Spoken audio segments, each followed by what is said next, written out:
Bonjour à tous. On se retrouve pour un nouveau journal. On espère que le journal de Noël vous a plu. Depuis que le Covid est là. Qu'est-ce que j'ai dit? Sécurité! Voilà. Prenez votre cahier et allez vite. Et je vous rappelle qu'on dit la Covid, ok? Ok. Eh ben bien, voici les petites actualités. Yoga du rire, 8 mars. Épiphanie Chandler, activité du midi. Poisson d'avril, récolte des piles et des bouchons. Carnaval.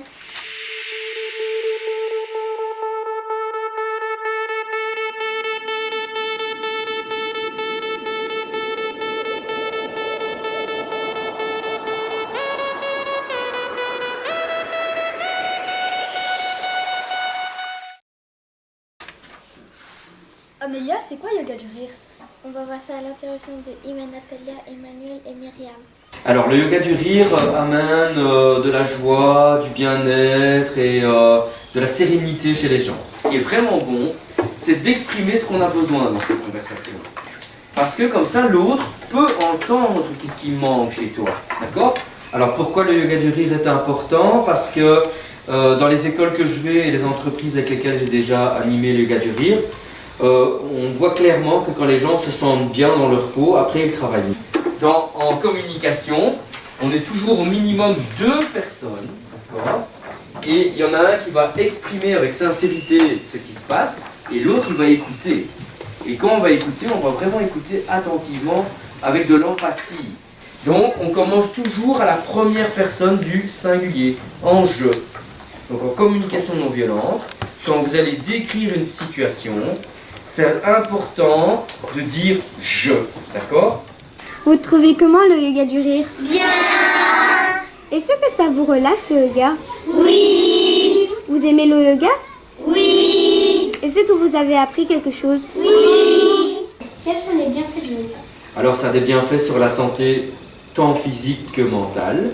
Et donc ça permet de créer plus d'ouverture, plus d'amour, plus d'énergie chez les gens. Ok. Combien de temps vous faites le yoga du rire? Alors ça fait une quinzaine d'années que je suis animateur en yoga du rire. Ok, merci. Ça m'aide à être détendu quand je suis triste ou fâchée. Oui. Ça m'aide quand j'ai des problèmes de faire un tapotement. Donc maintenant, on va passer à 8 mars. C'était la journée des droits de la femme présentée par Paul, Héritier, Tamaira et Giuseppe. Le droit de la femme.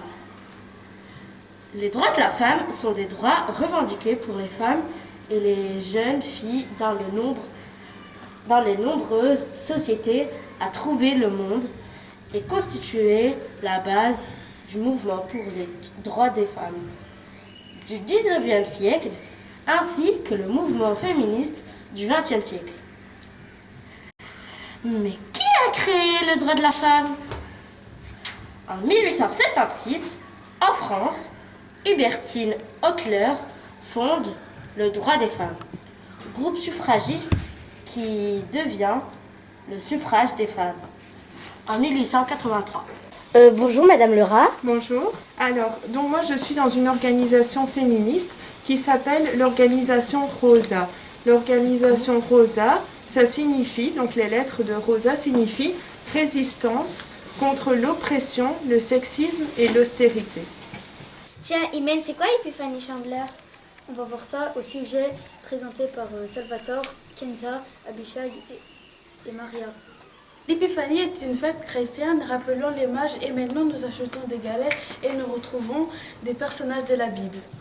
Galette du roi, fête romaine située entre la fin du mois de décembre et le commencement de celui de janvier, durant lesquels les Romains désignent un esclave comme roi d'un jour. La Saint-Valentin est la fête des amoureux. Il se déroule le 14 février. Le couple profite de s'échanger des mots doux et des cadeaux comme preuve d'amour pour montrer qu'on s'aime. La Chandeleur, fête de la présentation de Jésus au temple de la purification de la Vierge. Pourquoi mange-t-on des crêpes à la Chandeleur? La forme ronde et la couleur dorée des crêpes représentent le disque solaire et le retour de la lumière.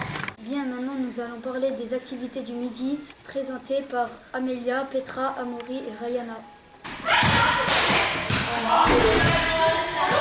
Le jeudi midi, je donne cours. C'est un cours parascolaire. Donc, parascolaire, c'est une activité en dehors des heures de cours d'école. Donc, c'est le midi, normalement, que vous êtes à la cour. Je donne, moi, que le jeudi, mais il y a d'autres activités, d'autres profs qui donnent d'autres jours. Mais M. Robin donne des autres cours de gym, le mardi pour les plus petits et le jeudi aussi pour les plus petits. Pouvez-vous m'expliquer comment ça se passe le théâtre? Alors, donc au tout début, au premier cours, les enfants ont eu des exercices d'articulation. Ils ont appris aussi à occuper l'espace, à connaître les mouvements de leur corps. Ensuite, ils ont fait des jeux de rôle pour ensuite terminer par des impros. Et maintenant, on continue à travailler les impros. Parles-tu anglais? Oui, Beaucoup? hyper beaucoup. Ok. Tu peux nous dire quelques mots? Apple, bike, camera. My name is Alexander. Ok. Merci. Where do you come from? Ça veut dire quoi? Ça veut dire... d'où viens-tu?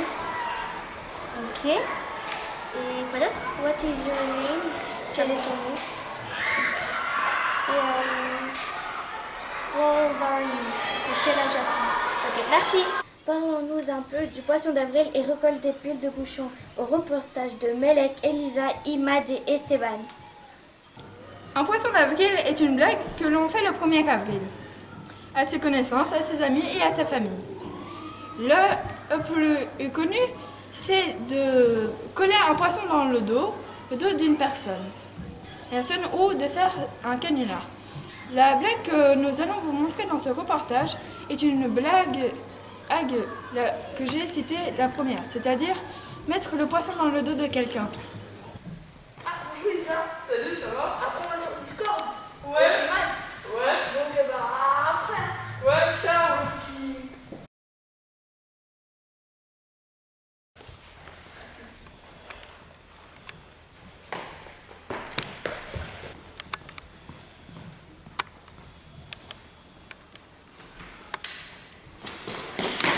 Tous les bouchons en plastique sont collectés à la maison communale de Drogenbos. Grâce à cette action, la commune de Drogenbos et l'intercommunale Intradura soutiennent l'organisation CBCG, le Centre belge pour chiens guides. Cette organisation collecte des bouchons en plastique qui sont triés par des bénévoles. Ils sont ensuite revendus à une entreprise qui les recycle en palettes durables. En collectant des bouchons en plastique, vous soutenez écologiquement cette belle initiative. Carnaval est une fête qui débute en milieu d'année. Dans cette fête, nos élèves se déguisent, récoltent des bonbons, dansent et chantent. Chez nous, à l'école IMI, nos élèves fabriquent ou achètent des déguisements qu'ils doivent garder pendant une longue marche pour, après être retournés à l'école, peuvent avoir des bonbons emballés pour les manger. Pâques est la fête la plus importante du christianisme. Elle commémore la résurrection de Jésus. Pour fêter cette tradition, On fait des chasses aux œufs en chocolat. Et voilà, j'espère que ce journal vous a plu. N'oubliez pas de liker, de vous abonner et de partager. Au revoir, à bientôt et joyeuses Pâques.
elle commémore la résurrection de Jésus. Pour fêter cette tradition, fait des chasses aux œufs au chocolat.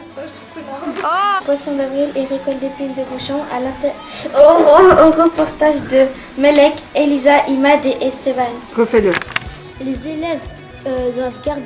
Mais non, tu vois, je t'ai dit. Vous trouvez comment le yoga du rêve? C'est bien parce qu'on peut s'exprimer et tout. Ok. Myriam, on te voit pas. Et bon. Avance. Voilà, c'est bien. Mais non, Mais arrêtez, Cré. Envers à notre appartenance sociale, que la différence soit culturelle et technique, ou tout simplement due à une autre couleur de peau. L'épiphanie est une fête chrétienne, rappelons la Vous trouvez comment le yoga du rire? Oui. Mais comment ça oui? Très bien. Vous devez dire... Kinder commence. Je pourrais demander. Filmez-nous. Oui.